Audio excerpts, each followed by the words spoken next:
Hello guys, നമ്മൾ നോക്കുന്നത് കേരള ബ്ലാസ്റ്റേഴ്സിൽ നിന്ന് ആരൊക്കെ ക്ലബ്ബ് വിടും എന്നാണ് നോക്കുന്നത്. വീഡിയോയിൽ കിടക്കും മുമ്പ് എല്ലാവരും ചാനൽ സബ്സ്ക്രൈബ് ചെയ്യുക, ലൈക്ക് ചെയ്യുക. എന്നാൽ നമുക്ക് വീഡിയോയിൽ കിടക്കാം.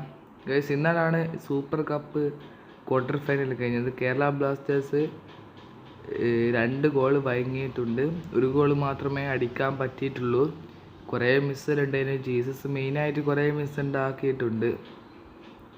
ജീസസ് മാത്രം പറയുന്നില്ല, എല്ലാവരും ആരും നല്ലതായിട്ട് കളിച്ചിട്ടില്ല.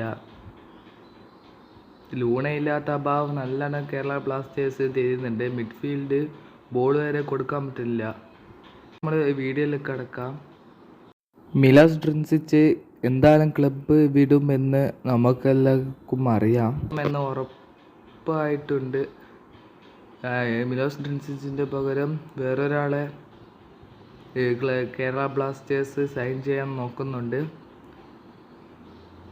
ക്വാമി പെപ്ര എന്തായാലും പോകും. പിന്നെ നോക്കുന്നത് ഡൂസാൻ ലഗാച്ചറാണ്. ഡൂസാൻ ലഗാച്ചർ 50% ചാൻസ് ഉണ്ട് പുറത്തു പോകാനുള്ള.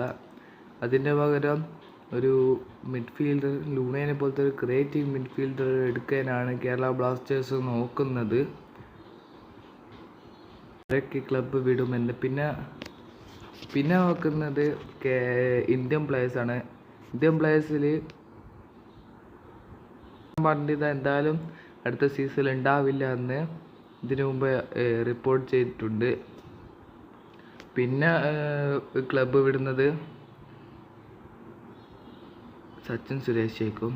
സച്ചിൻ സുരേഷ് അടുത്ത സീസണിൽ അധികം ഉണ്ടാവാൻ ചാൻസ് ഇല്ല.